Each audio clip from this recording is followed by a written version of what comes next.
Hello there, Leos. Welcome to your tarot reading. I am so terribly sorry that this video is so late. I hope it is still helpful for you. I hope you are still finding it, that it resonates. And whatever you're dealing with for this month, I hope that this provides a little bit of guidance for you. So I actually had two messages that came out for you. So I'm going to talk about them in succession, okay? So first of all, when I was shuffling out the spread, it took me a really long time to form like an image, and then once that image came out, the cards started coming out. So what I saw was very distinctly, there is a man, he's driving down like a very mountain, hilly road, okay? It's a 2-lane street, and there are a lot of hills, so he's going up the hill, and he's in this really small, white, compact car. It's a very small car. It looks almost like the 80s in rural America somewhere. It looks like the 80s. So he's like, I can only see the back of the car. And then he goes up the hill, and then as he descends the hill, you see this power plant, okay? And power plants has that insignia that denotes radiation. So there's a power plant. It's white. It's looming in the distance. So it seems like that's his final destination. And then you see him getting closer and closer. The power plant looms larger and larger. It's emitting smoke. And then his car kind of stops at the gate. There's like security. He gets through, gets to the base of the power plant, and he steps out of the car with a full suit and also his briefcase, okay? So I was thinking that he works there. He works in this very intimidating, looming, like, it seems like for many of you, you might work in an environment, in an organization that is like heavily scrutinized. Okay, that's what it feels like to me, because the power plant is huge. It's emitting smoke, so who knows what it's allowing to leak into the environment, right? And then on top of that, it has this huge radiation sign. Okay, is huge. The emblem is like on the side of those smokestacks almost. So I feel that for many of you, for whatever reason, there's a lot of commotion around the work that you're doing. Either the company, the organization is facing a lot of scrutiny from the press, from the public, from the neighbors even that surround that physical structure. And so I do feel like, I feel that a lot of you guys identify very strongly with the work that you do.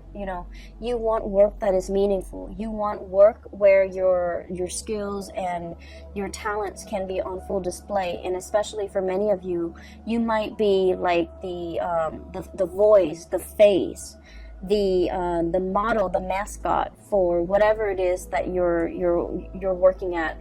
You might be a sales rep, for example, for a company that you work at. So you're kind of like the face of the product, okay? You could be very visible in the limelight, especially for many of you. A lot of Leos are politicians, okay?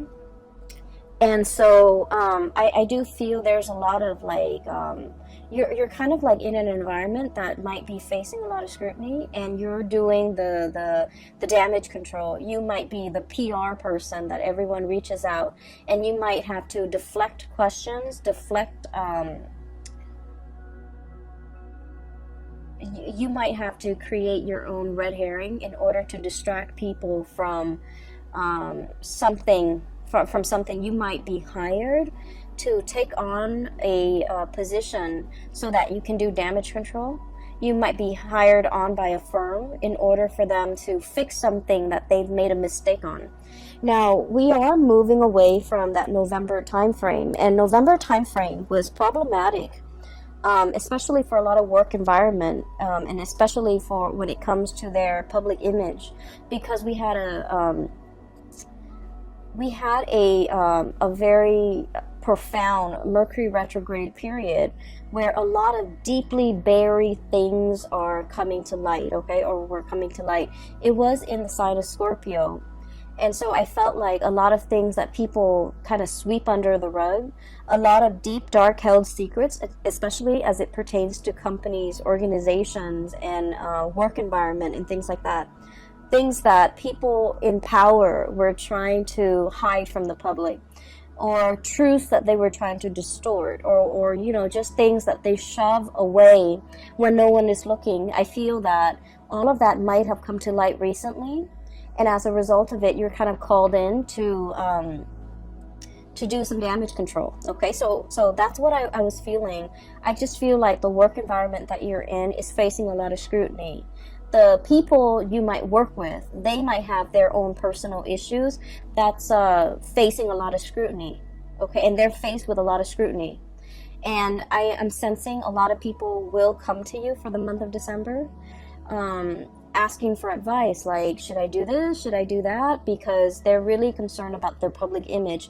And you know, it doesn't mean that they're superficial or vain or shallow. I just feel like there's something going on here where somebody's job might be at stake, and you're kind of called in to either provide some guidance, provide some legal advice, expert advice even, how to de-escalate tension, how to de-escalate a potentially volatile situation, how to, you know, do all of those things, okay?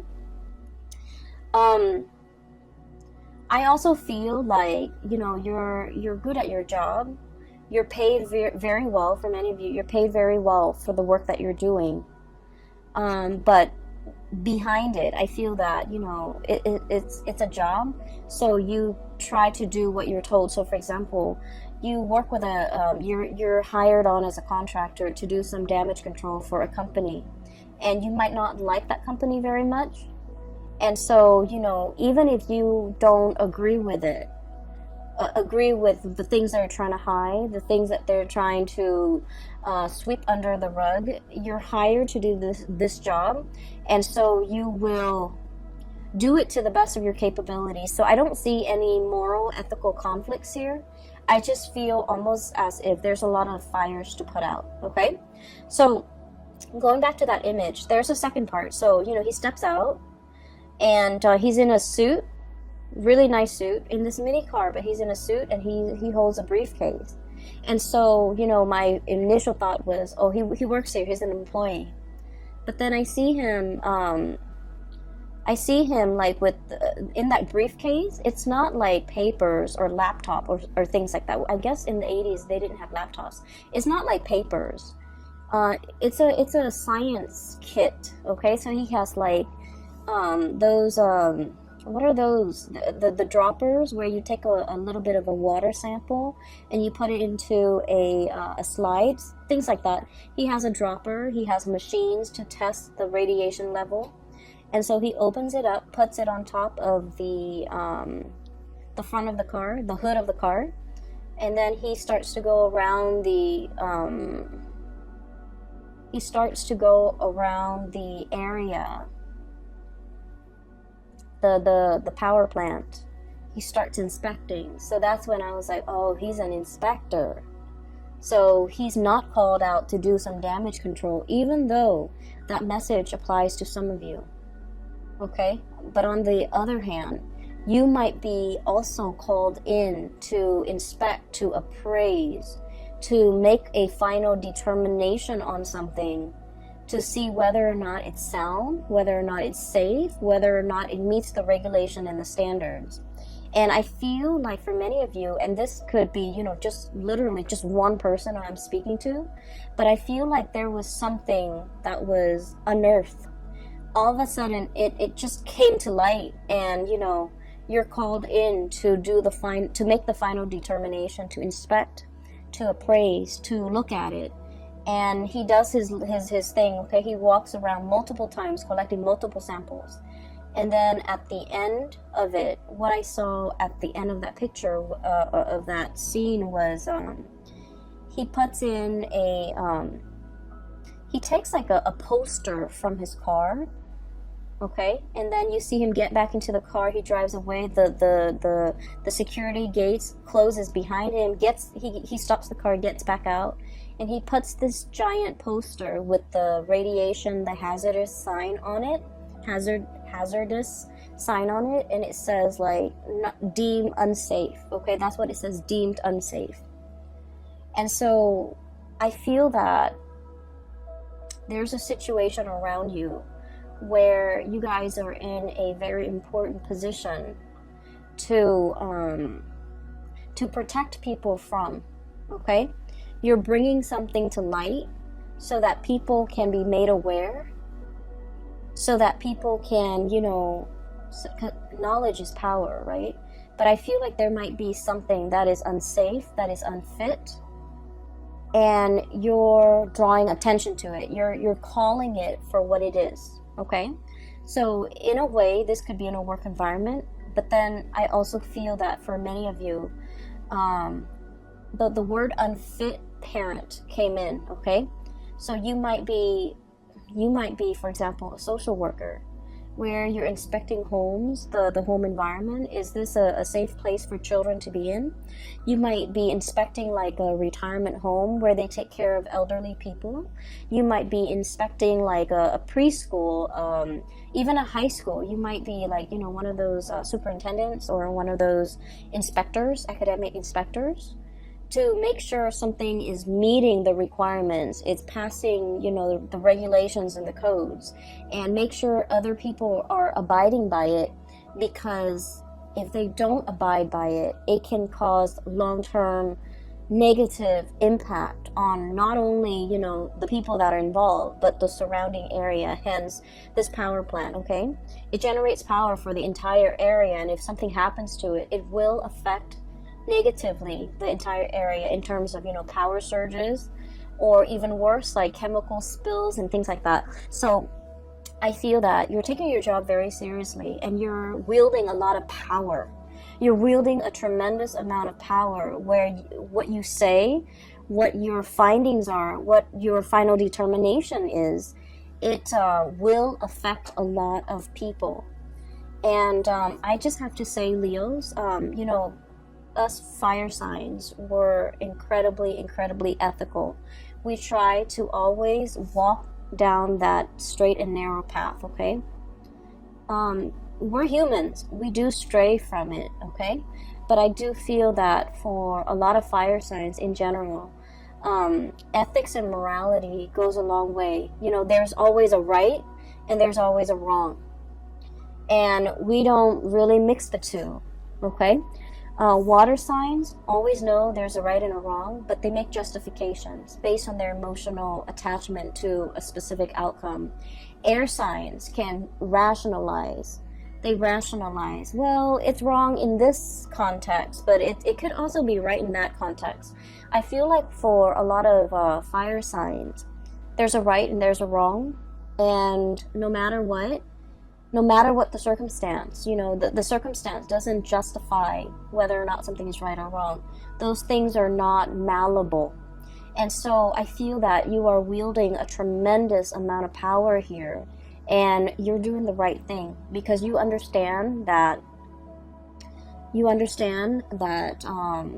by, I guess, succumbing to, pressure, or by not listening to your own sense of morality, it affects a lot of people around you, a lot of people that might not even be family members, that you might not even know them, personally, but it affects their families, it affects their livelihoods, it affects their health. And so you're doing everything that you can to make your final determination on something, possibly to close something down, to shut something down that's not healthy, or to, or to like find justice in a situation, okay?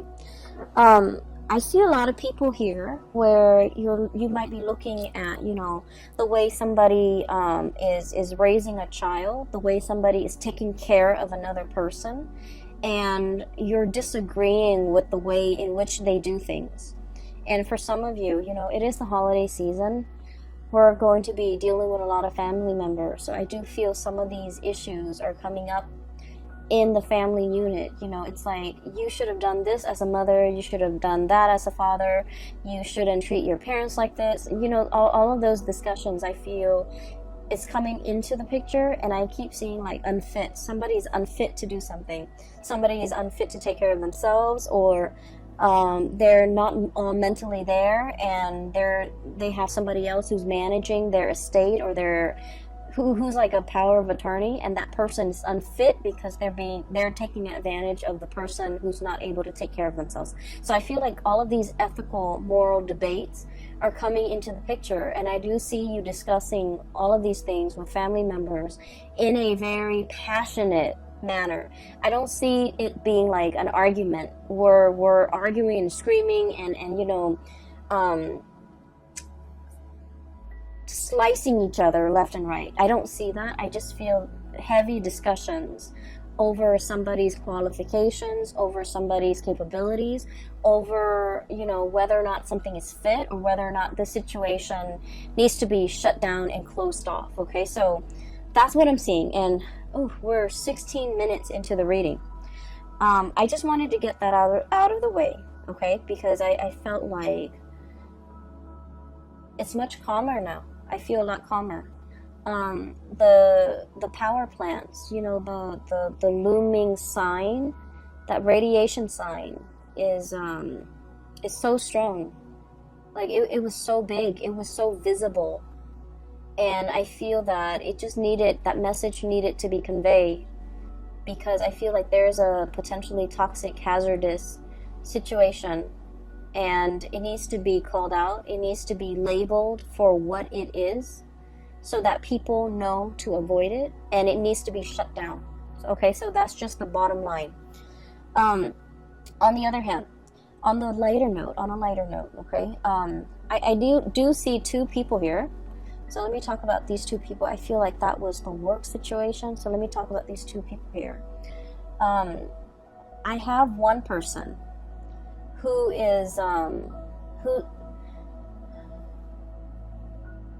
they're very much still interested in you, but I feel that you're turning your back on them, and you're turning away from them, and you're finding love and inspiration and passion and reciprocity elsewhere.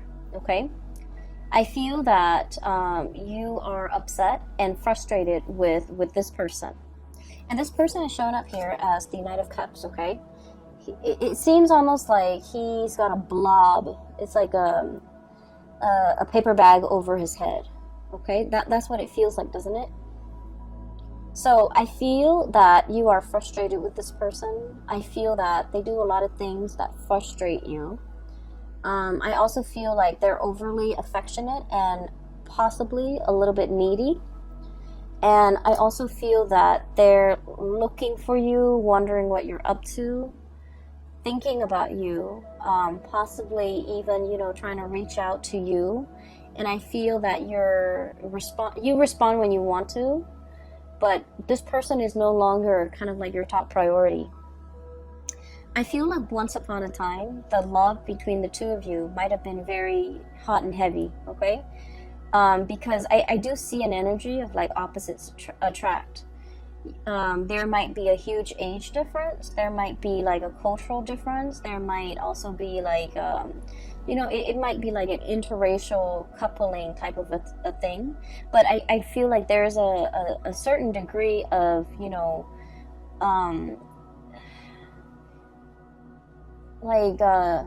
you guys are very dissimilar, okay? Very different from one another. And there's a certain degree of mismatch, and because of it, it's very passionate, it's very fun, it's exciting, but it ceases to be those things, because I do feel that you might be turning elsewhere for love and for validation and for a relationship. And so this person is wondering what you're up to.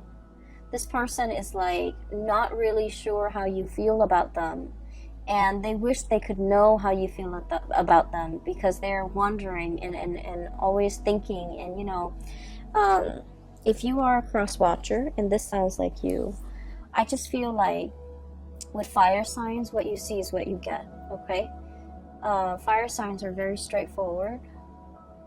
If they're communicating with you, they like you. If they're not communicating with you, they pretty much have exited the picture. And so I feel that for many of you, you have left this person kind of like hanging, or you've just left them out in the cold. and they might, you know, be bombarding you with messages, but I do feel that your heart is already elsewhere. And then I also feel that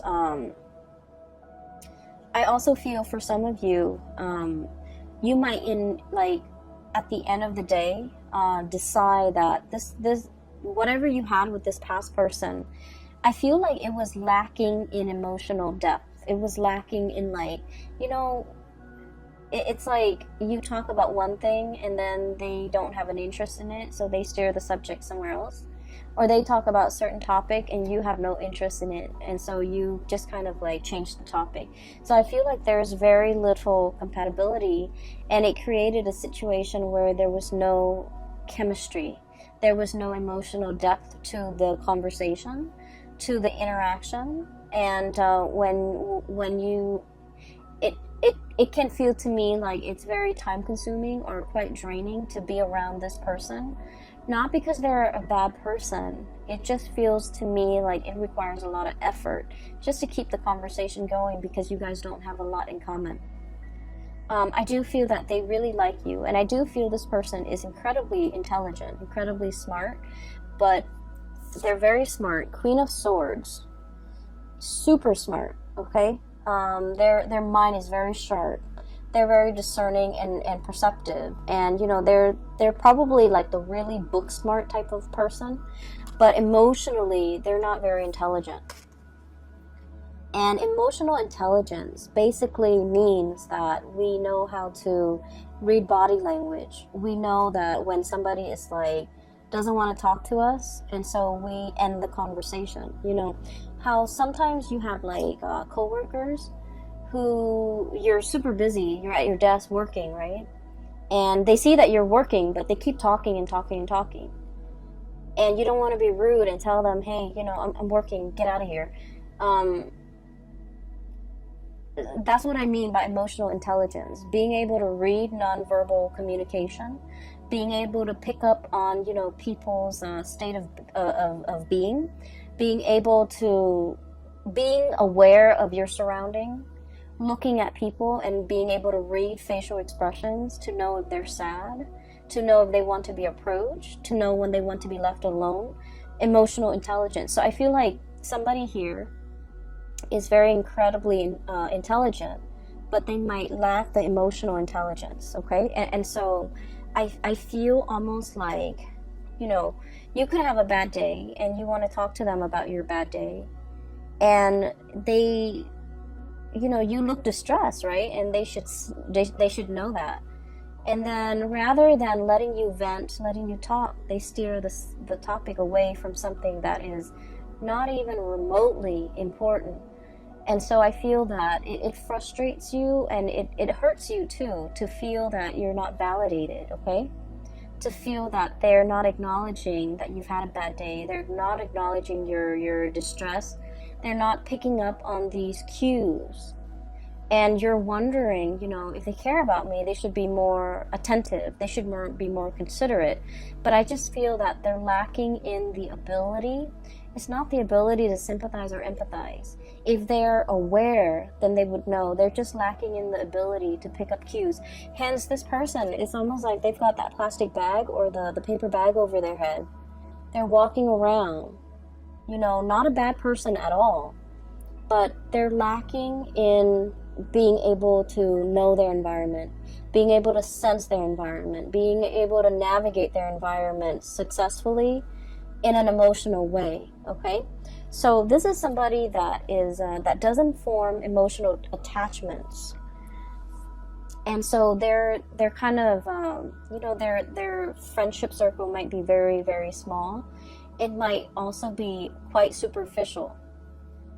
They don't have depth to their relationships with other people, and I feel that you're understanding that. I do see you turning away. We have here the Knight of Cups and the Ace of Wands. This pangolin, I guess, with the swan, is turning away, walking away, moving away from a situation. mainly because I do feel that you need more validation. You need that sense of reciprocity. You need somebody who is a lot more considerate, okay? Like in your eyes, you feel this person is very inconsiderate, but I do sense that you want somebody who's a lot more emotionally available. And so enters this person, and this is the second person here. We have here the Queen of Cups. And I'm not reading the suit as a person anymore, because we have a lot of cross watchers. We have a lot of people with different planetary aspects. And, you know, astrology is very complicated. It's the sun sign, the moon sign, the rising sign. That's like scratching the surface. That's like 3% of what astrology entails, okay? And so by saying, you know, this is a water sign, sun, moon, or rising, I feel that it just glosses over the entire study of astrology. And so I'm going to read it as just, you know, the energy of a person. This is somebody who's a lot more emotionally available, okay? Just emotionally available. You have a strong emotional connection with them. And because you have such a strong emotional connection with them, you start to feel passion and chemistry with them. You start to feel, and I do feel like this person is quite attractive, very beautiful, very attractive. I'm seeing somebody who's like very well dressed, okay? Like they dress really, really well. They look presentable, they look very nice, they smell good, they're always clean. They're made up, so like they could have a lot of, not a lot of makeup. There's nothing wrong with wearing a lot of makeup, but I feel like they're dressed to go out. Like every time you see them, they look picture perfect. They're dressed to go out. They take care of themselves. They look great. They're beautiful and attractive, and you know, they just look clean, and they just look like they know what they're doing. That they know, that they're aware. You know, whereas this person was kind of like fumbling in the dark. This person is very aware, and so you're shifting from the energy of one person who's kind of clueless to another person who's a lot more, I guess, considerate, a lot more attentive, a lot more observant. A lot more observant. I also feel that you could be dating two people. One person is quite fun. The other person, there's a very strong emotional connection. There's strong attraction. But they might be a little bit more on the selfish or the possessive side, okay? So one person might be a little bit more possessive. Like, I didn't mean to say selfish. I meant to say jealous, but selfish came out, so maybe. So selfish, or like they're a little bit more wrapped up in what they want, in their emotions, in what they want, in what they want to hold on to. And I feel like the emotions are very, very intense, okay? This is somebody that, you know, you've dated them for a really short time, and they talk about love. And it's not like they're just blurting it out. I feel that they feel emotions very strongly, and so they want to express themselves. And they're just very honest, very open with how they feel, and they know how they feel at all times.